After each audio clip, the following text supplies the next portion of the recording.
the other guys, or do you think they're too mad to get on? I don't know. They might pop on. If they do, we'll just give them the warning. We'll just what? We'll just give them the warning. Okay.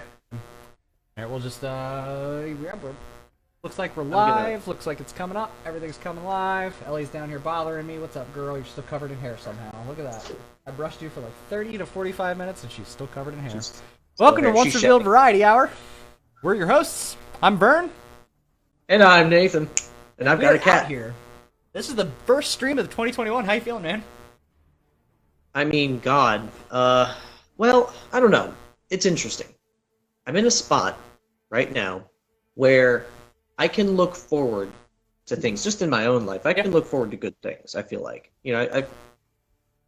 I'm sort of towards the tail end of a darker time. Yeah.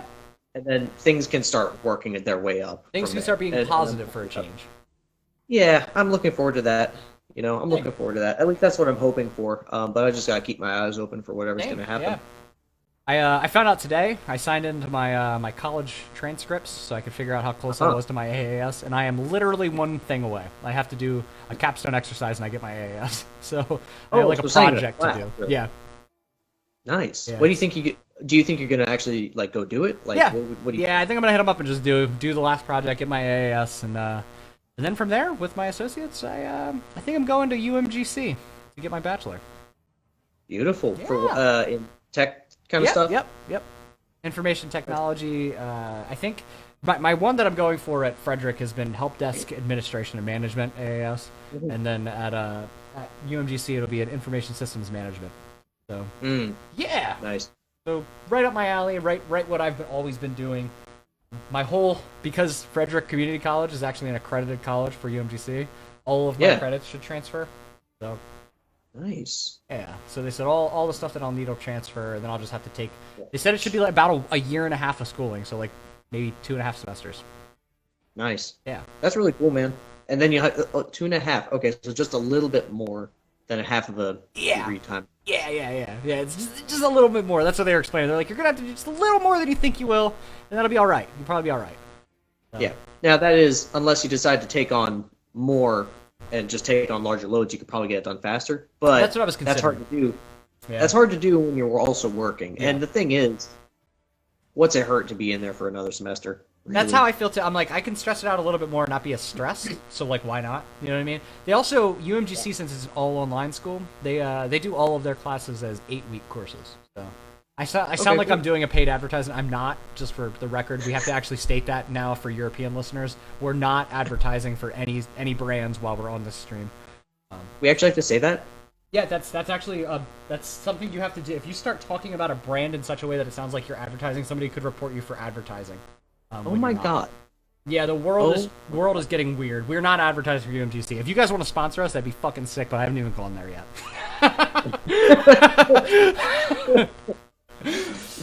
I'm gonna share this. Yeah, do it up. Yeah. It's a good idea. I should probably do the same. I'm glad you're going to school though, or you're planning on keeping that up. Yeah, man, I kind of let it go for a little bit. This year of COVID times, I got a little bit nervous about going back to school because the school was less than helpful. So as much as I don't want to talk shit about the school that I attend, I'm gonna be honest. I'm gonna talk shit about the school that I attend. So Frederick Community College, kind of a garbage school. I'm gonna be really real with you. It's kind of shitty because like they pretend, in my opinion, that they have the best intention for their students in mind, but they will completely forget you exist if you don't go out of your way to make a point of saying that you exist. To the point that, really? like, I showed up there. Yeah. So I showed up there last time, and I figured out how many courses I had to do. They told me, oh, you have these 3 courses you have to finish. Once you finish these courses, you just got to come back and you got to do your capstone exercise or an internship. I was like, okay, why do I need to do an internship? So I work in the IT field, and the internship that you want me to do is in an IT company. Can I not just show you the breadth of my work and say, well, yet I am doing that level of work. I'm doing the work that you are training me to do here. Is that not acceptably the same level of thing? And I'm sure that they're saying, in their heads, they're sitting there like, this guy's not actually working an IT job. He's just going to get somebody to sign off saying he is. I'm just like, dude, if you came to work with me, you'd see that I do this for a living. Like, I do more IT work than the people who teach the courses. There were Right. multiple times that I was learning courses from people that said, I don't really know this stuff. And I'd be like, well, I do. And I would help them fucking instruct people. Like, That's awesome. yeah, so I'm like, I don't understand where this idea that like they need to like prove, or I need to prove to them that I've done an internship through some fucking like third party or through a company that does IT or something along those lines. And aside from that, due to the nature of the work that I do, I can't do an internship. I have a non-compete clause in my contract. So I can't, I'm actually not allowed to do IT for anybody else. So they And you can't have me legal do an documentation internship. for it. You have literal legal documentation. I that say, do. "Look, I do. That's I so can't even funny. do that. So I have to go to them and ask them to do a project instead. So that's what I'll have to. No, go lay down. Okay. I'm put you in. Well, that's kennel, stupid. stop. So you have to do a capstone purely because you're not able to do an internship. Yep. That's stupid. That sounds That's so so dumb, dumb. right? I'm just like, but because Yeah. I can't do the internship, it's because I'm already doing IT. So I'm just like, what project do you need me to do? What do you need me to prove to you that I can accomplish? What is it that I need to prove out of my fucking 13 years of successful IT work? What is it? Well, I've been doing this since I was 14 years old. Like I legit, it's so strange to me. So, like, what do you have to do? Like, what kind of project you I gotta don't know. I have no idea what a capstone exercise is for a help desk management degree. I hope that he says, "Do you know how to manage a help desk?" And I say, "Yeah." And he's like, "Cool, here's a degree." But I don't think it's gonna be that easy. do? Oh, God. Or I'm maybe just like, you I don't know. look I don't know what it'll be. It's so strange to me. It's probably gonna be an essay or something. I'll probably have to write some fucking paper about that's managing stupid. IT or some talk shit. about it on paper Yeah. about a thing you already know how to do. I really You just- honestly feel like if he would just let me like interview with him, he would understand that I've done this for long enough. It's just like, what the fuck? Right. What are you waiting on? I understand that the thing is like a college doesn't want to give you a degree and then have some jagaloon that doesn't know anything go out there and use that degree improperly, not knowing what they're doing, Right. and bring discredit to the It school's gives them name. a bad name. But the difference is, this is a community college, and I've been doing this for 13 years. So it's like, give me a fucking break, man. God, Like, how much dishonor am I going to bring to Frederick Community College? That'd be like if I can understand Yale. Like, oh yeah, sure. I mean, Yale's got their thing, but Frederick Community College. I don't know about you have that. to prove to us. you share a We're name with the final- FCC. Get the fuck out of here. God, that's funny. Yeah. Yeah, I haven't considered if or when I would go back to school because You just finished your a while master's ago. program, didn't you? I did. You're going to I become did. a Now, doctorate next? Maybe. It Oh, depends. Dr. Biedzinski, dude, you better. That's so cool. Oh, okay. Well, the kids all call me Mr. B, so then it could be Dr. B. Dr. B! Yeah. Speaking of bees, this wine that I have, this is not an advertisement for Aldi wine. All of our European customers Oh, European and watchers. listeners. Your wine is better. Just saying. I'm not advertising this. This cost me like $9. This is just to get me drunk. It's actually pretty good. It's Yeah. called Bear Brothers, and it's got a big B on it. So I was like, you know what? Hey, there you go. Nice. That's I'm about to go That's get myself wine. another one. I actually already destroyed this one. Also Do not it. sponsored by Truly. I feel like we have to Also make not that. sponsored by them. Truly not sponsored by Truly. As much as that did sound like an Truly advertisement. not. Yeah. So I'll talk about if you're gonna get a drink, get up and get a drink. Yeah, I'm gonna go grab a I'll drink. talk. So, for all of our loyal listeners who are out there, I entertained the idea of getting a master's and a doctorate in music of some kind, getting my higher level degrees in music theory. And I don't know. I guess here's the predicament. If I want to get a doctorate in music theory, it necessitates a master's in music theory. Now, I have a master's degree, but it's in special education. So, like, I would have to go through another 2 years of a master program, and then go through the other, I guess, 2 additional years, I guess. But you could of get the a doctorate in special education, could you? I could, but I don't really want to. Like, Okay. why would I? Fair enough. Here's the thing. So I'm in a certain level of this hierarchy, and as you go up higher up the hierarchy, you just end up doing more administration. And I have no interest in doing that. I'm at the Oh. top level of administration that I want to do. Okay. because I enjoy doing the actual work. Like So you're as a not, teacher, you don't want to be a suit. You don't want to be the suit that's on like the board Basically. making decisions for everybody else and not knowing if you're doing the right thing or not. basically, yeah. I think you'd do good at that though, man. I feel like you'd be a good administrator for that kind of thing. You'd look out for people, you know? I mean, yeah, but it requires a certain kind of organizational mind that I don't think I I agree with really that. have. That is true. That's I the think thing. you have it, but I can understand if you're criticizing yourself on it. Oh, I see. Here it is. I just don't like doing that. I get I it. just don't Yeah, like- that's I don't enjoy it at all, and Funny I have no story. interest in doing it. that interview Yeah. that I did, the one that I was telling Yeah. you guys about the other day. It's an internal position for the company that I'm already working for, right? I'm gonna be Mm-hmm. honest with you. I don't think I'm gonna take it. Even if they offer it to me, I don't think I want the job. Weirdly enough, it's for a similar thing. It's for Yeah. the same reason. Like, it's an application administration job, and like, as much as I like the idea of like moving up in my career to work on the next thing, at the same time, I'm like, I don't like the idea of having to work weird hours. Like, they sometimes will have people call in at like 7 at night and work on things. They'll have people that'll get on it every other weekend to work on stuff. And I'm like, I don't want to do that. Like, I enjoy having Yeah. my free time. You fucking weirdos. Right, right. Like, it's and like, strange. is it a lot more money? It's a little more money, but I don't feel like that's a good measure of whether or not I'm happy in a job. You know, like Exactly. I could probably eke another 20 grand out of them if I wanted to in the interview. Like they told me that what I'm making right now is far under what they would be paying me. And so like I Gotcha. understand that I'd be making a lot more money, but I don't think the money would make me happy. I think I'd still be upset that I have to do these fucking jobs like this. But Yeah, it's like that's I that's just don't know exactly if where I it's worth fit. It's not worth it. yeah. It's just not worth it. Yeah, that's kind of why I'm like, I think I want to get my bachelor's degree, and I think I want to go back to working for the feds. You know what I mean? Yeah, yeah, yeah. I think he mentioned that to me once. Yeah. There, and then you ask yourself, you know, we've got this idea in our minds as a society, as a group of people, that moving up in whatever profession you are in is good. Yeah. You know, we just have that idea stuck in our head. Moving up is good. Period. And it's like, why? Is that why yeah? is it Is that good? true? Is it true Because that they're- it's good? It's Like, true though. Yeah. Like, and if you do ask that question, the answer is more money. That's- Maybe. yeah, Maybe. Now, the other side of that is maybe your aim is to get to a certain kind of position where you can have more influence and do something good. Now, that's very different, Yeah. right? But most of the time, people just have the idea that, yes, I should work hard so I can move up and make more money. Like, that's just sort of an implicit thing about Yeah. moving up in the chain.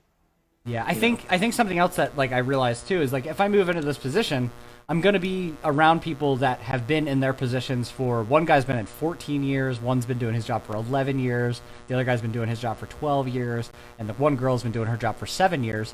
So I'm like, I don't want to get into this as the brand new guy and know that I'm never going to be able to move up because all of these people are ahead of me. Every single one of these people are going to get picked up and moved into the next position above before I will. As these people retire or move on to a new position or get a new position within the company, I'm not the guy that's going to get picked. It's going to be one of these people that have been doing the job for 14 years or 12 years. So I don't want So to if be you the want to fucking move up low man another on the level- totem pole literally forever. I'm not doing bitch work for people forever when I'm already at the top of my totem pole. You know what I mean? Right. As a technician, Yeah. I'm considered one of the most respected technicians in the company. And so I'm like, There you go. why would I throw that away? Why would I throw away the level of respect and admonishment that I have? You know what I mean? Right. And you know, I have the same kind of thing, the same kind of mindset with my position as a teacher. It's like there's nothing wrong with this being not moving up above this level because this is a very respectable level. Like, Right. you know, it's not like I didn't accomplish anything. Right. You know. I also, I really do enjoy doing actual technical work. Like, I don't, as much as I like the idea of administering something or like making sure servers are working or I can work on servers, like I really like doing tech work. Like I like interfacing with customers. I like Actually meeting doing people the and thing. working on their computer systems. I really Yeah. like tackling a problem that I've never seen before and finding a solution to it when nobody else could. Like I really enjoy that part of the job. That's my favorite thing Yeah. about it. Writing up the little thing at the end that's like, I figured out this. You know what I mean? Like that's so Yep. fucking cool to me. So that's Yeah. you know, I one that stands out to me, one particular one that I can think of, a moment that stuck out to me where I was like, wow, I figured some shit out that's like so crazy. Like I had a system, basically I had a program that needed to be installed, and it couldn't install properly, and we couldn't figure out for the life of us why. And the team at the time that was in charge of telling me that I couldn't get this thing wasn't working on the system, they were telling me just wipe and reload the whole system, just put a whole fresh operating system on it, start the system over, like basically just to fix the problem, do this. And I ended up finding in like this really niche spot within the operating system how to fix the problem, and I got to write up the thing about it. And they were like, we'll probably never see that problem again. But I felt super proud of it, so much so that I'm telling you this story 3 or 4 years later. Like, it's like that Right. level of success that I get out of that. Like, I get a buzz when I finish a problem. You know what I mean? When I'm closing a ticket, I'm like, almost fuck like- yeah! Like, Yeah, it sounds like you solved that problem with surgical precision. hell yeah. Hell yeah. Yeah, That's yeah. exactly what it and, is. and it's not even that it's necessary to know that thing in order to use it again for the same problem, because maybe that won't happen. But knowing you have the ability to find a unique solution to a unique problem, Yes. that's pretty cool. Yeah, it feels really good. It feels so fucking good. It's like when I was in the army and they would hit me with some shit like that. Like we're fucking doing battle drills and they're like, okay, there's enemies that are fucking 25 meters ahead. What do you do? And you're like, assault through the fucking objectives. They're like, yeah, do it. Like fucking tell your team to get out there and do the fucking thing. Like, then that's how it is. You know, it's a lot of fun. I feel the same way that I did when I was in the army when I'm fucking solving problems. It's really strange. It's a little bit of a buzz. Yeah, that reminds me of a lot of Jordan Peterson's stuff. He talks about living life on the edge, Yeah. but not taken in a cliche way. Yeah. So it's like if you look at the yin yang symbol, right? The whole idea behind that is that you have order and chaos. Yeah. And there's a Those little two bit of things order balance. and chaos, and there's a little bit of chaos and order, right? Yes, and what's cool is that it also prescribes a way of living in that system, and that's to live on that line between those two things. And so it's like you got 1 foot in order, 1 foot in chaos, or like Vygotsky is a psychologist, and this is something you learn about when you're doing education. Yeah. There's a zone of proximal development, right? Okay, yeah, I remember that. Yeah, where like you've got your comfort zone, and then there's a little zone, a very thin zone just outside of that you can accomplish, but it's uncomfortable or it's outside your comfort zone just a little bit. And then there's everything that's unattainable. Do you 'cause it's get too the far. gut feeling when you're in that zone? Do you feel that? Because I Yes. always have. I've always felt that gut feeling when I That's- know I'm in that zone. And the thing is, that zone of proximal development, that was used as a description of someone's ability to learn some information or something, or Yeah. a concept or whatever. Yeah. But that idea of there being a threshold that's out of your comfort zone that's still attainable, that's just true Yeah. across the board Yeah. in a very general way. And that's exactly what you're talking about. And that's also what people talk about when they talk about being in a state of awareness and being in a state of presence. Okay. Because it's essentially, you know, like when you get flow when you're I was playing gonna music? suggest flow. Even the state of flow could Yeah. be part of this too. That's- Yeah. That's what it is. It's like a state that you're in. It's That not makes a lot like of a sense. thing. Yeah, it's a state that you're in, and most people, it's like you'll get it occasion. Sorry, you'll get it occasionally. Like I've had that moment, and I've had it playing drums. I've had it occasionally meditating. Yeah. Been able to hit that state. You've had probably done that playing music, or Yeah. when you're like solving a problem. Yeah, like that, and absolutely. you- That's what I was gonna say. That's exactly that feeling that I get. I get that. It's like almost a rock in the pit of your stomach that you know you're doing something new, but you know you're learning something as a result of it. Right. Yeah, and so yeah, I think that's probably what that is. That's what it sounds like. Yeah. You know, it's when you're the most creative. That zone. I definitely think way that's of true being. too. Yeah, it's almost like Yeah. your brain is firing on overdrive. That's the way I've always kind of like. I feel like my brain's going a million miles a minute. I'm like, okay, all right, we're gonna get this. We're gonna figure this out. Today, actually, fun moment where this happened. I started learning Swahili. Oh wow. Yeah, I figured you'd enjoy that because you've been to Kenya.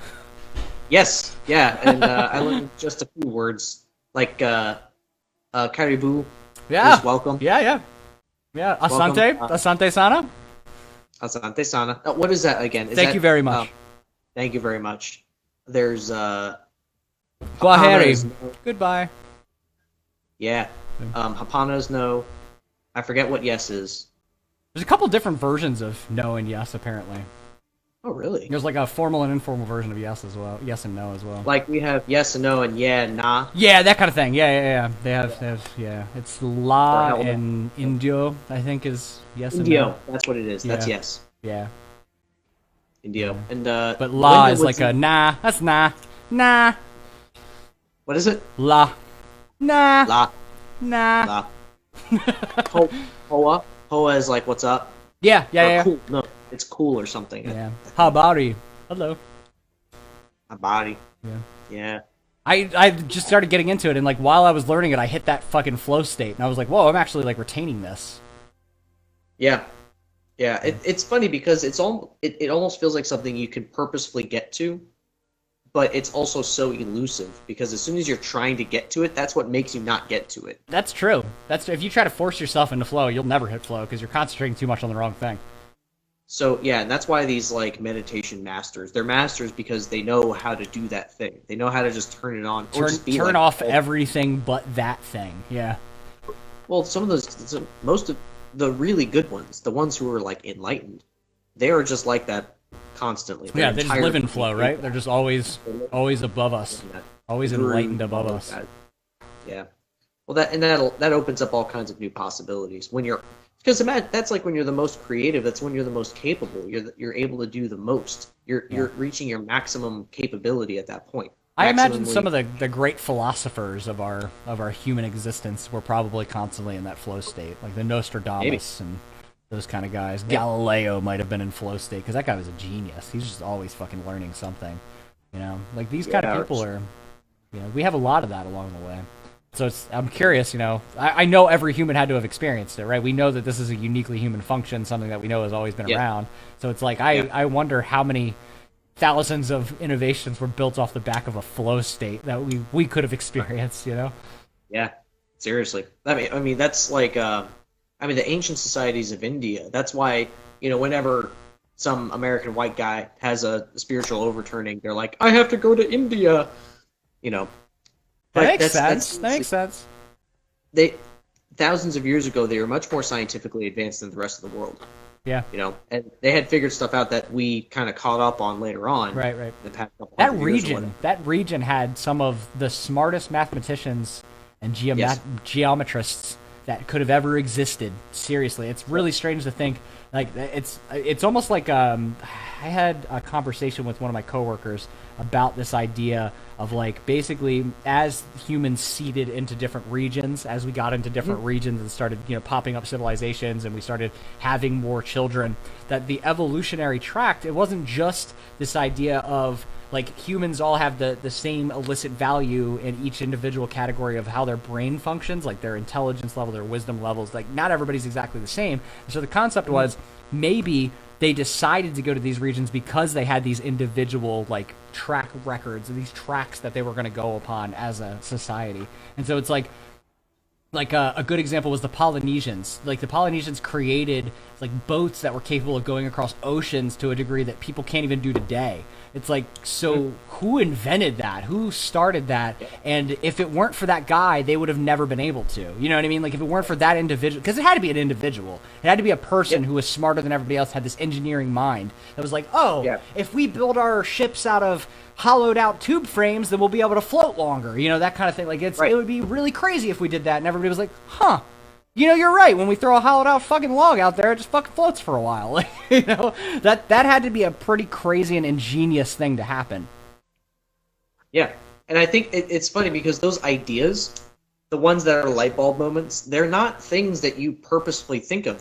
What's weird is that they come to you, and they just show up. You're like, oh shit, look at that. It's like, damn, that's an idea. Yep. Yeah, and yeah, so I think you're right about that. And that's why that part of the world, India and the East and some of those parts, that's why they were able to achieve those scientific achievements as well. Right. You know, or that scientific knowledge, is because that flow state puts you into a place where you're the most creative and can learn the best and come up with the best ideas. And so they probably were like, oh, I bet if we measure this in this way, I bet that shows us this thing about that thing up there. You know? That's actually a really good way of looking at it too. Yeah. That's one of the large things that I think the Mesopotamian era or area rather, and the Mesopotamian era, really honestly, when their societies really functioned in their purest forms, I think that was something they had over the rest of the world was their understanding of the stars, right? And I read a thing that said that it may have something to do with their location geographically in the world, right? When you're on the equator, things are very flat to you. Things are very easily discerned that they're moving to certain locations, whereas when these nomadic people who were moving all around these countries, it was very hard for them to understand what was going on with the stars. It's hard for you to track that stars are doing this specific function, you know? Right, yeah. Wow. Crazy to think, right? It's crazy to think just your geographic location on the planet could have something to do with your understanding of the stars. Your understanding of everything. I mean, even that's one thing.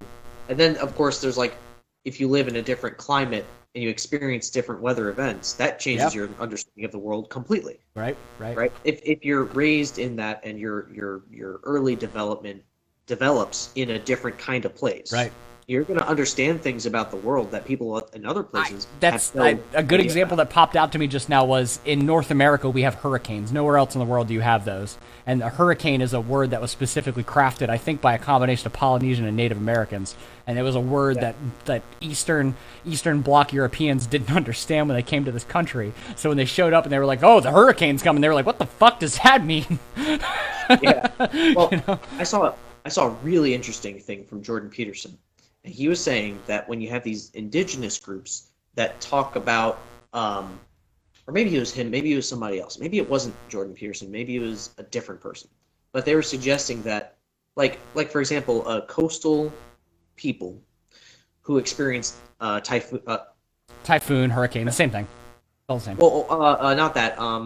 Monsoons, tsunami, same thing. Monsoon and tsunami. Yeah, you can get there. Yes, tsunami, and it's just a giant tidal wave that just decimates the coast.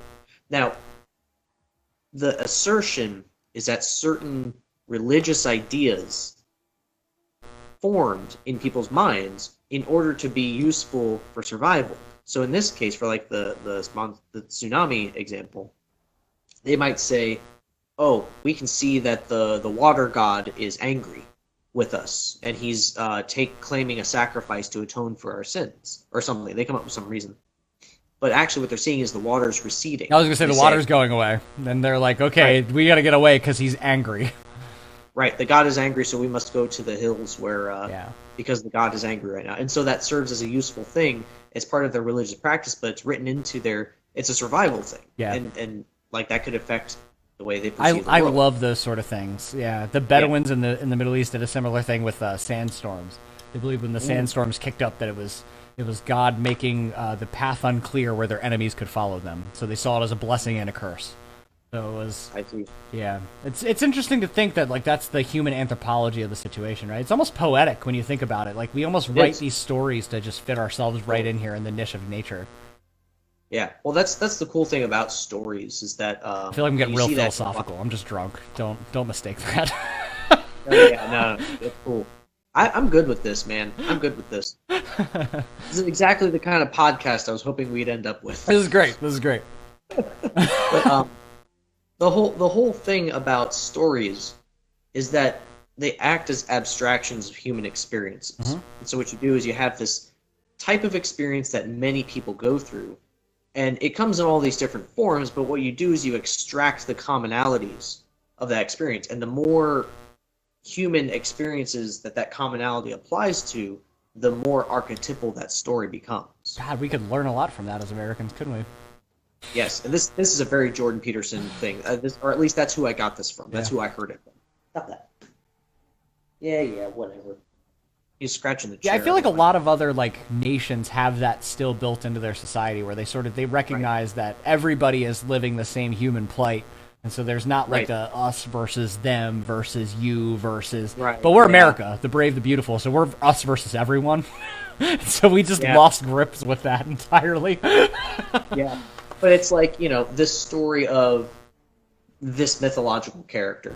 This story sums up a certain kind of human experience that you can relate to and you can learn from. Yeah. And you can see the symbolic of a human internal journey or something like that. Yeah. And so, I just remembered another weird story. Yeah. when I was in Kuwait, I remember we had to do this thing where we followed around. We had these guys. We called them TCNs. It's definitely a derogatory term at this point, I believe. It stands for Third Country National. They were dudes who were from other nations other than Kuwait that were kind of flown in. They did skilled jobs, so like they were smart guys. They were really good at their jobs too, skilled laborers. So like the Third Country National thing is like kind of just like I said, it's more of a derogatory term than anything. I think their actual term for them was like contracted civilian or something like that. But regardless, most of these guys came from India. Most of them had families that lived in India, like large families that lived in India, and they were making bank working in Kuwait, working for the United States government. They were sending most of their money home. There was a day that I was like following around a group of electricians who were working on all of our lights because all of our lights were fucked up. We had like a lot of lights that were out on top of our post, and so they had to go up and like fix these lights all around our camp, like our little location that we were in. And like while they were going around doing this, I was like talking to one of the dudes who was just spotting the dude up in the cherry picker, and he was like watching the guy up there like fucking working on the lights or whatever, making sure he doesn't fall or hurt himself, or if he does, he can bring him down and help him out or whatever. And I had a conversation with him for a while. He was talking to me first about food and about life, and then he started talking about what life in America is like because he always wanted to see it. And then I was like, "That's really cool, man. I really appreciate that you're so interested in our country. What's your country like?" I wanted to know more about where he was from. So he started telling me about India, and then he said, after he started explaining it, he said, "You and I aren't that much alike, but that's all right because although our lives are different, we have the same goals in mind." And that shit stuck with me, man. That shit fucking stuck with me. I was like, you're right, man. We don't have a lot in common. But you're right. Our goals are pretty much the same. I want to provide money for myself and for my family, and I want to survive. That's basically all it is. I feel like that's the same story for everybody, right? Yeah, it's very similar at least. And for him, was that one of those moments? You told me before about some other instance. It's like, this thing has happened to me several times, but there's a particular one that really just stuck out to me. And it seemed to be like a shift in something in my mind or something like that. Is this kind of like one of those moments? Yeah, man. Yeah, that was one of those times where I was just like, I'll never forget that conversation with that guy. He was a really nice man, too. He talked a lot about his wife and his kids. I couldn't tell you his name for the life of me. We never asked each other's names. We literally never asked for a name from each other. Doesn't matter. Just had a nice conversation about life as humans. Just makes you wonder if that guy remembers you too for the same He reason. might, man. He really might. He might be like, all the Americans are kind of dicks, but that one dude had a conversation with me about my family and shit. One guy. Yeah. Yeah. That one guy is always the one that sticks out. You're just, that one guy. Yeah. Yeah, I actually, there was a thing, God, I don't remember what we were watching. It was something the other day, me and the girlfriend were watching that was like, if you could get stats on random things once you died, what would it be? And the thing that I asked was, I would want to know the people that I positively and negatively influenced throughout my life. I want to know how many people and who they were. I want to know what that was like. Because I want to know where I fucked up and what the wrong call was, and I really want to know who I might have made whose life I might have made just a little bit better just by having given them some knowledge or something. Yeah. Yeah, like how many interactions were like that one that you affected someone else, and to you it was nothing, but to them it was everything. Yeah. How many of those? Yeah. That's really an interesting thing too, because like, how many people are having such a bad day that you walk up to them and you just say like, "Hey man, how you doing today?" And they're like, "Oh, I'm all right," and that just turns their whole day around. You know what I mean? Like, how many positive moments have you had just because you decided to be a decent human being? Right. Not that I like want any sort of like respect for that or any sort of like, I don't know, praise for it. It's just I would like to know personally. I want to know that I helped people, not hurt them mostly. Well, that would feel good. And the funny thing about that is, it almost sometimes those kind of things, it almost feels selfish in a way, in a weird way. Like I noticed this when people go on like mission trips and stuff like that. They have this heightening experience. It's like you help. They go and they help all these people who are, and they're so thankful. The people are so thankful for this person being there, and it's like, and it's almost several times I've heard people say, "I feel like I'm getting more out of this than they are." Like for them, they're just really glad they're getting to eat. Yeah. But like for me, my life is changing. Yeah. And it's just really interesting. I heard another idea that's related to this. I told you about this before. There's a form of prayer that people practice where they take in the idea that all of us are the same, all of us are one, and also that other people reflect who you are back to you. You have told me this. Right? Yeah. Yeah, and so what you do is you think of the people. I think you purposely think of the people that have wronged you or that you feel dislike towards, and you pray for those people, particularly like purposefully, and because those people are reflecting things about you that you don't like, and so when you do that, you pray for those other people. You're also praying for those aspects of yourself, Ah. and it serves as a healing mechanism for you, like in a psychological. It's a self-healing thing, right? It's almost self-healing self-soothing. Yeah. Yeah, and it could be taken spiritually or psychologically. I mean, it's a Yeah. psychological thing because when you notice things about people, you're noticing those things because you recognize them because you're already familiar with them. That's why you even notice them in the That's first place. very true. That's They very exist true. within you already. You already know about it somehow. That's the only reason you're Yeah. able to see it. Yeah, like so I as an example, I don't really remember in my life any of the people who I remember as being extremely physically fit ever commenting on the body image of anybody else because I don't think they care. Because like they're Yeah. very certain about themselves. Like they like what they have going on for themselves, so they don't have any comment on anybody else. And that's something that I feel like a lot of people don't have. They don't feel good about themselves, and so they comment negatively about a lot of other people. Yeah, they project. It's a projection. That's Project. a succinct thing, man. That's interesting. Yeah, and so I think it's Wow. Buddhist. I think it's a Buddhist thing to do that.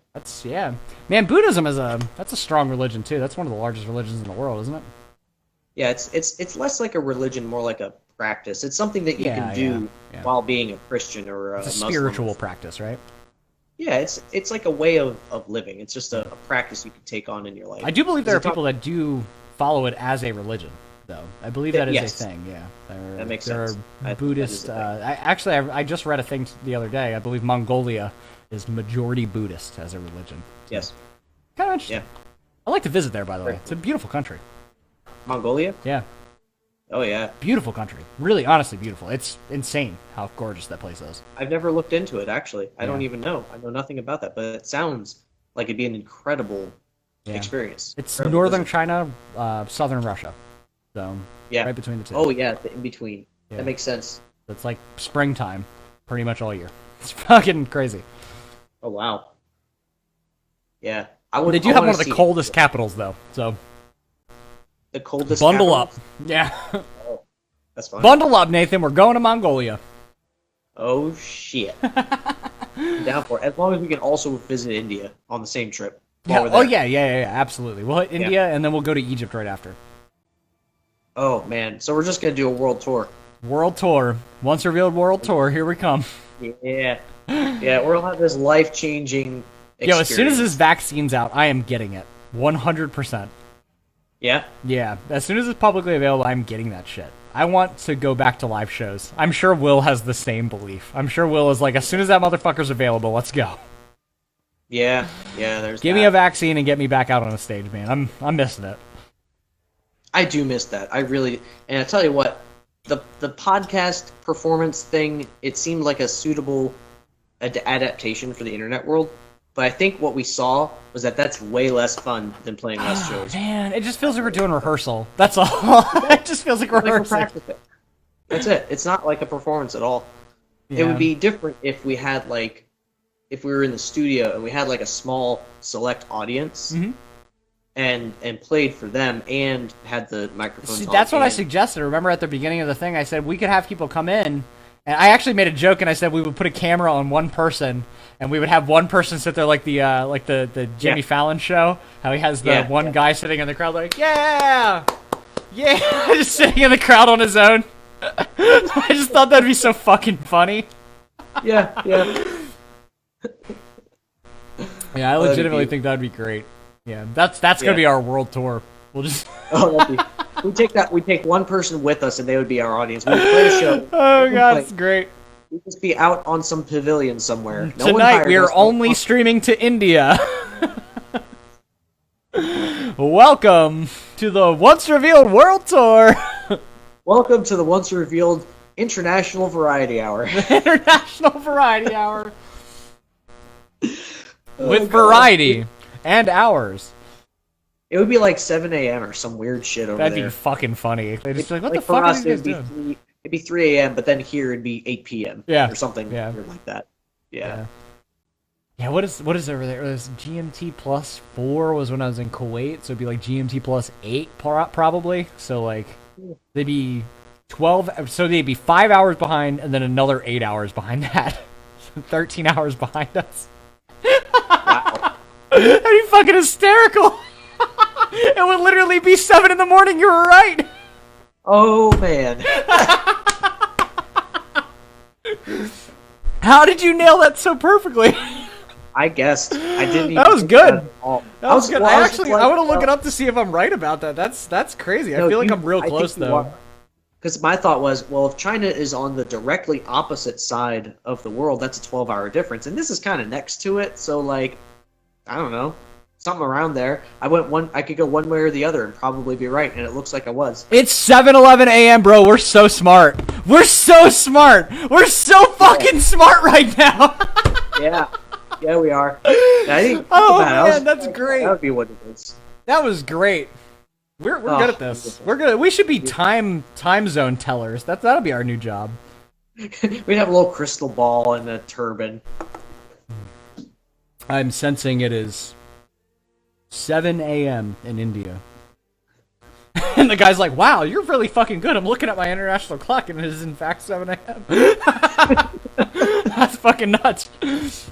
It's almost like you memorized the numbers. I can't believe I remember Kuwait was GMT plus 4. I'm shocked that you even know what the terminology is for that. I was just thinking, yeah, it's like 12 hours apart from us, so Yeah, I had to learn. So I did satellite communications, and when you report in your times, you have to report in Zulu time. And Zulu time is Greenwich Mean Time. So you have to know GMT's time compared to wherever you are in the world, so you can tell them it's that time for everybody. Gotcha. So everybody goes off of midnight Zulu. So Yeah. actually, Zulu's not the right terminology for it either. That's incorrect, but we use it anyway because the army has considered it it's like a colloquial thing now. Everybody goes with Zulu, even though Zulu is not correct. It's not Zulu time. So they said, basically what they said is, close enough. Yeah, well, they said, so Zulu time is wherever you're from. So we're not doing Zulu time. We're doing Greenwich Mean Time. But they call it Zulu, which is dumb. It's just the dumbest thing ever. It's just literally incorrect for no reason. Yeah. Yeah, for Someone no just fucking said reason. it that way. Then some other people started saying it that way because they didn't know. They thought it was And cool. just- It's because you throw a Z at the end of it, and it looks neat. Yeah. It's, Yeah, it's Zs are it's cool 0000Z. That's it. It looks cool, That's it. right? It looks cool. Midnight Zulu? That's fucking neat as shit. Midnight Zulu. It sounds so official and code and... It does. and- It sounds like you're talking in code, but you're not. You're just talking about a time frame. You're talking about the Zulu time zone. That's it, yeah. I gotta piss, I'm gonna be honest with you. So, I'll be right back. Go for it. Go for it. So, I guess, I haven't seen it. No one's commented. Oh, no. So, on our trip around the world, we're going to see Mongolia, we're going to see India, and Egypt. Now, I'm going to take this chance to talk to our loyal viewers, whoever you are. The main thing you have to watch out for when you visit India, it's not the, travel difficulties, it's not, the language, because a lot of people speak English there. It's the shits. It's the shits. Apparently, that is the problem with going into India. If you can get past that, you're golden. This food's just spicy. We don't do well with it, man. White people just can't handle it. We need potatoes and cabbage. That's what we got. And cheese. We can do that. Get spicy, like real spice, it's not good. But I will tell you, a trip to India would be very cool because tabla drumming is one of the coolest things about that place. And tabla being the ancient... Well, no, tablas aren't ancient. Mridangams are ancient. But it's a hand drum. And what's cool about them is you get all the timbres of a drum set, but it's only 2 little drums, right? But they've got sections on the head, like a middle pad, and then 2 rings. So you get 3 different sounds out of this little drum. The same thing on the other drum, too. So, trip to India, for me, would include A lot of tabla drumming. Dude. Welcome back. That was like a full 2-minute piss. Like, it was just like straight through 2 minutes. That was nuts. Yeah, man. Beer does that, dude. And you know what? Dude. What I was talking about, the main concern with traveling to India, from what I understand, it's not the language, it's not the travel no. troubles. What is it? It's the shits. Oh, yeah. It's all right. So I've had experience with this. Oh, please do tell. When you go overseas, your body is unaccustomed to the bacteria and germs and viruses that are in the region.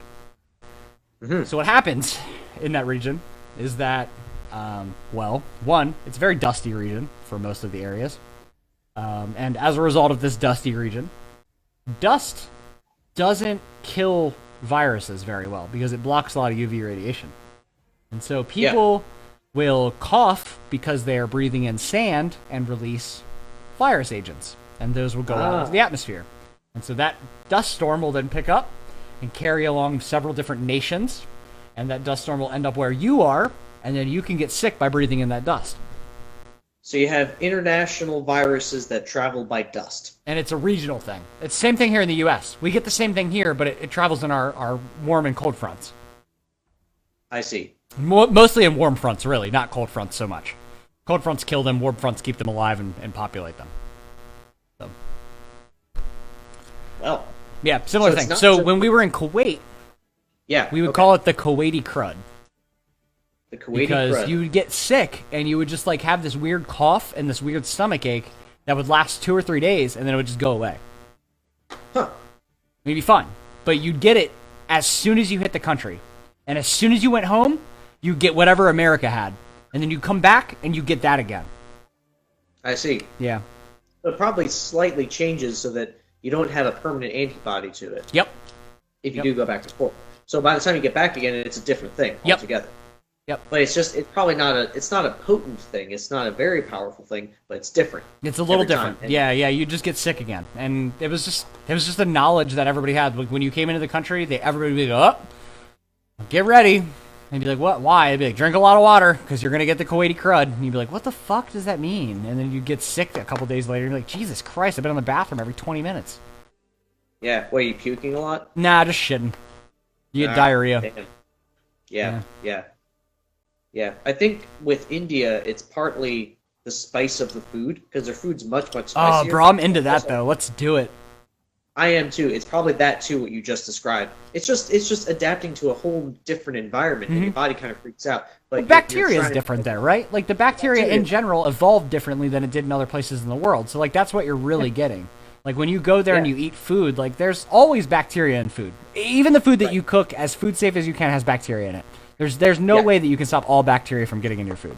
It's not And there's all possible. kinds of bacteria. There's bacteria inside of you too. Yeah. Lots of your weight is even bacteria. Some of it's good, some of it's bad. But if your body's not used to getting that bacteria, it's just gonna fucking fail. And it does. It Yeah. fails miserably. And you get the shits. You do. You get the shits. You get the I crud. think you get through the first few weeks or whatever, if you're there for a while. And you get through it, and then you're good. Right. So if we go to India and we get sick, we'll call it the India illness. The India illness. Yeah. The Indian illness. Yeah. I like that.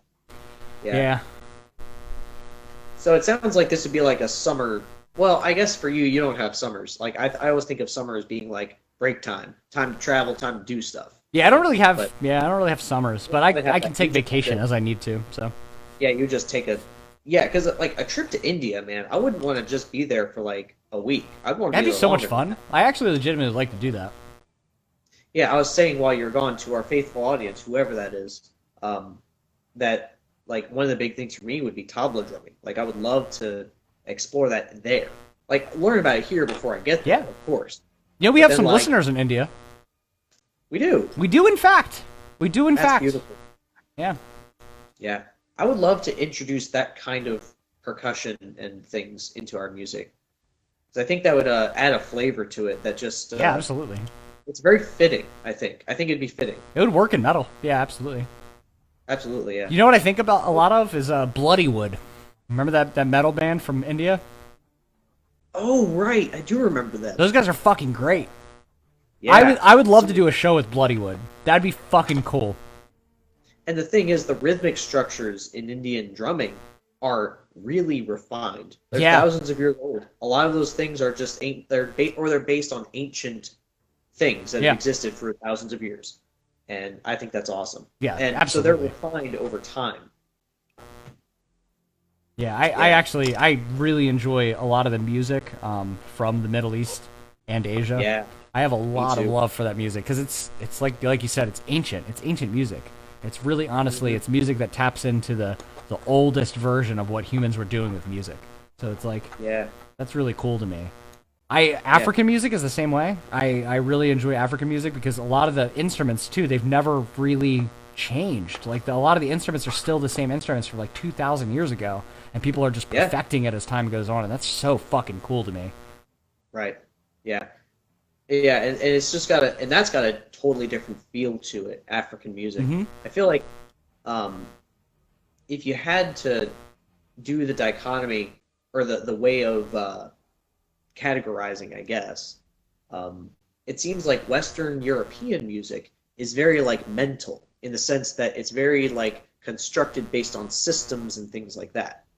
Um, Indian music is an interesting balance of like using div I'm not going to say divine, but that flow state as Yeah, a yeah, starting point of creativity, right? And drawing from that to, create this music, right?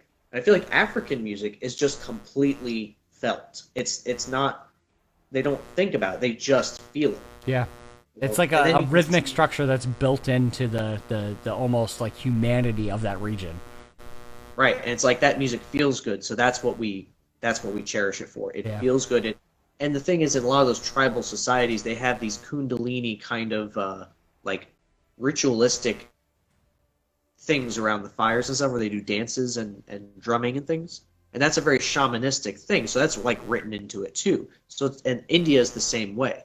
The difference is that European music doesn't really have as much of that, though a lot of it is like in the church. But the way they approach those other realms of life are totally different too. Hmm. And it lines up with the way that we approach other things like music or art or whatever. Yeah, dude, that's like, man, I would love to go there too. That's another thing. We have a lot of listeners in Africa as well. I don't know if you're aware. Yeah. We have a large swath of individuals from Kenya. Actually, we were talking about Kenya earlier. We Oh, have a large really? swath of people from Kenya. We have a large swath of people from South Africa. There's a Hmm. few people from Nigeria. I saw the last time I signed in, and Egypt as well. So some I wonder of our if the Egyptian friends. people in Kenya have any relation to people I'm connected with. I It's wonder if that's possible. part It's of possible. So I think some of the people you're connected to, and some of the people that Nick had made friends with along the way, that he was like inviting people to follow us from. I think Yeah. some of those individuals they were involved as well.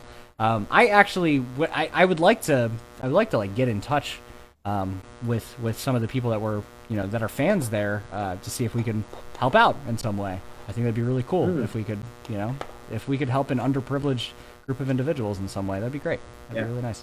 Well, I'll tell you what, I'm tied in with it's not tied in, but I have direct connection with an organization that helps Mhm. orphanages in Kenya. Yeah. So like we could definitely um I mean we could set up to Yeah, donate something to something them. that I was considering was just eating the cost of these like extra shirts that we had from the Take It Away release and just sending those as a donation. That was something that I considered because they're kind of wasting space at this point. Nobody's buying them; Right. they're just kind of hanging out. So I'm cool with eating the cost if it means like helping somebody else out for it. You know? Yeah, if we do have extra shirts, they're probably actually going to do a trip to Kenya sometime in the future. I don't know when exactly, but they Mhm. always take a bunch of stuff with them. Yeah. Like they'll get like jerseys from the basketball league at that church, or Mhm. they'll get shoe donations or toothpaste and Yeah, I'd or love to visit at some point. Like if you wanna if you wanna mount a trip to do this, I would love to go. Let's look yeah, into it. That'd be fun. yeah, that'd be cool. Yeah. Yeah, and mission trips are really they're really great experiences. Yeah. I mean, Yeah. I remember I'll relay a story. This is sort of a deeply impactful thing that happened to me. And it was when I went to Guatemala with I went with my mom. And this is a group that was associated with the church I grew up in. Mhm. And my mom would go like every year. And she hasn't done that for several years now, but every year she would go. And so there was this one day that they do this thing every year where they go and they say it's a feeding. They give out food at the dump. Okay.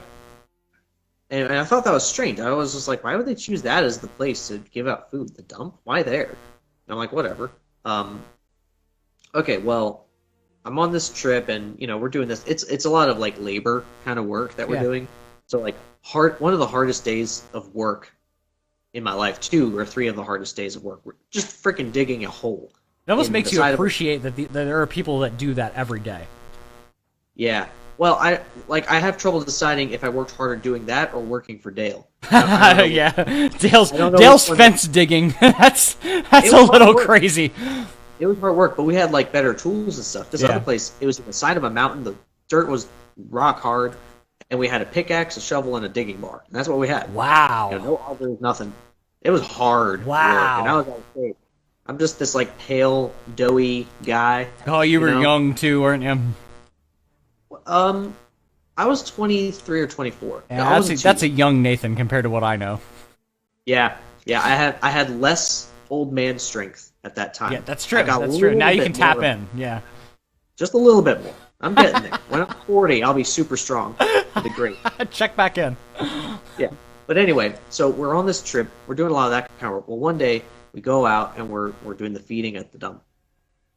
Okay, so there's this little like pavilion area with the overhead thing, and what I didn't realize before that I then figured out when I got there was we're doing it here at the dump because these people live here. They actually live among the piles of trash and refuse. Wow. And they were using the materials they found there to live. So it's not that you were making them meet you at the dump, it's that you were going to their community. We were going to their community. We were going to their home. And I tell you what, just seeing the level of poverty, the squalor that was there, we don't have experience with that here in the country. The poverty that we see, we don't have that here.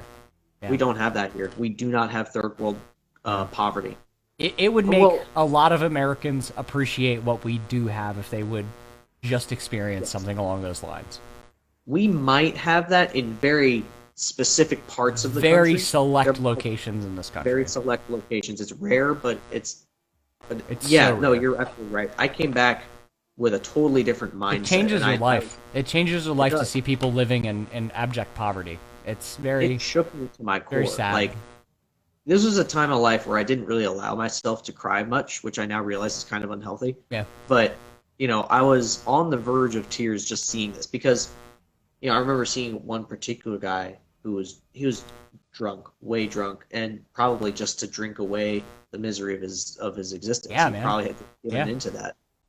And I remember he was eating some canned fruit or like a fruit cup or something like that, and he just like threw it back up.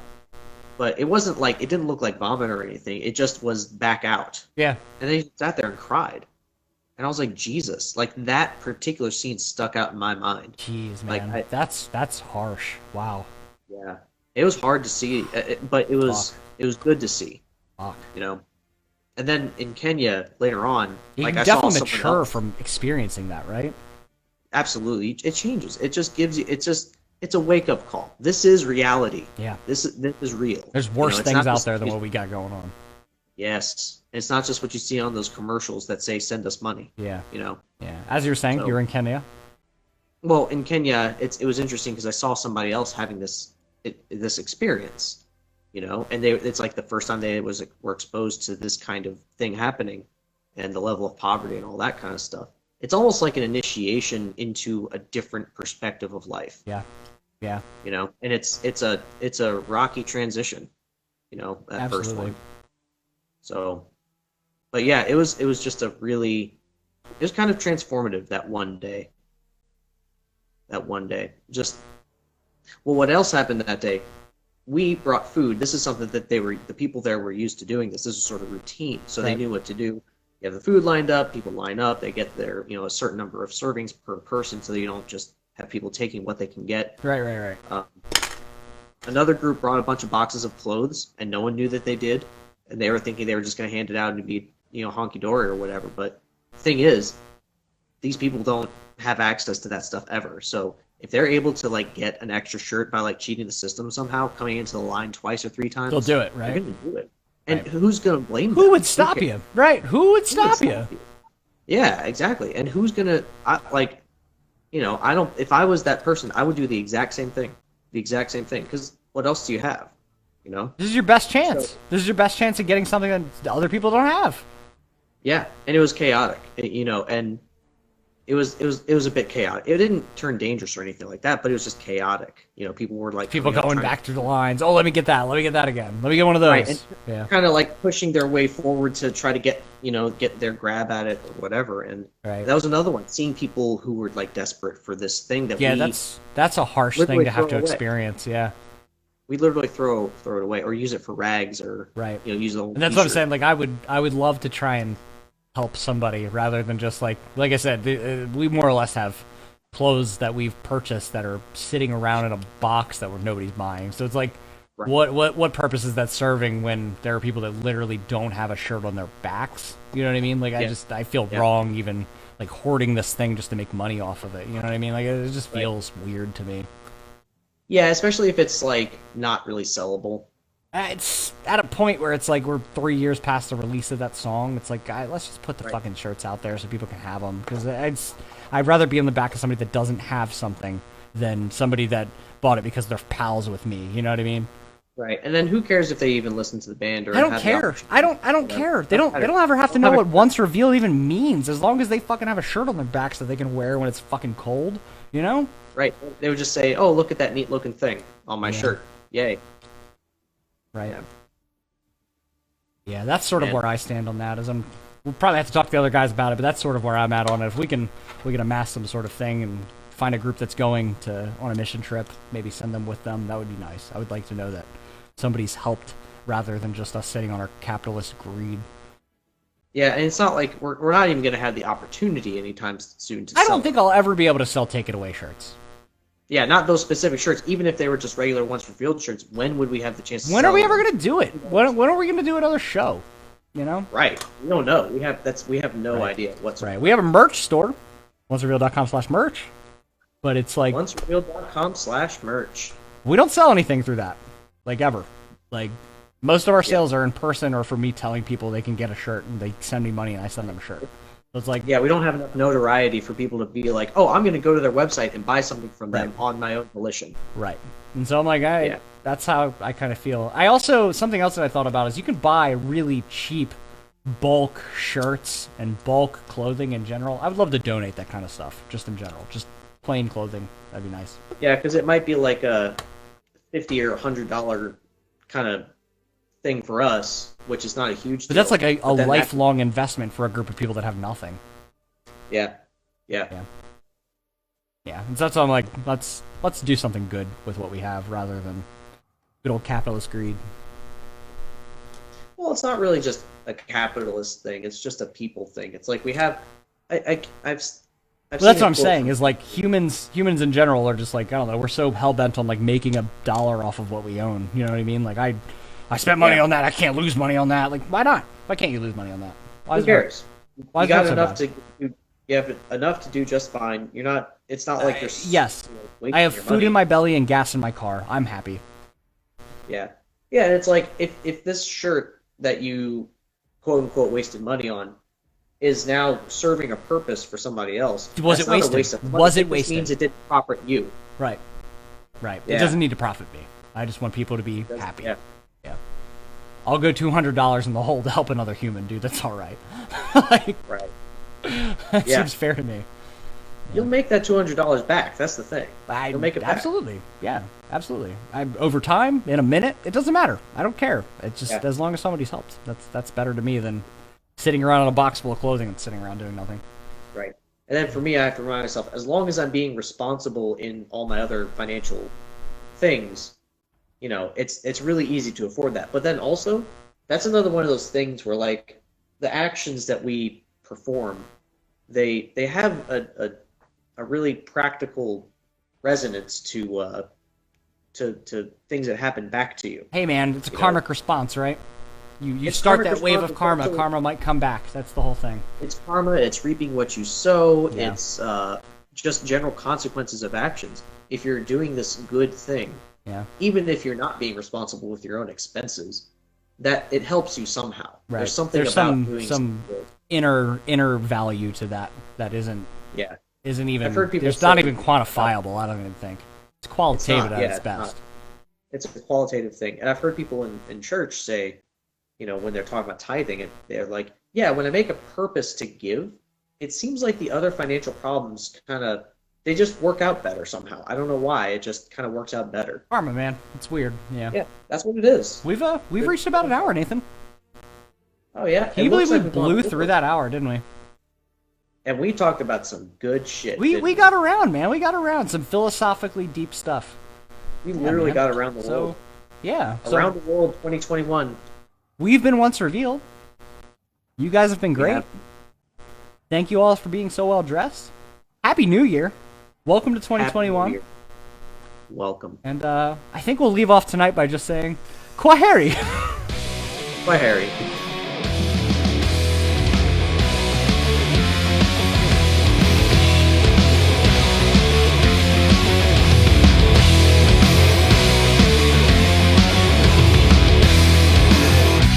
With bloodshot eyes and sleepless nights.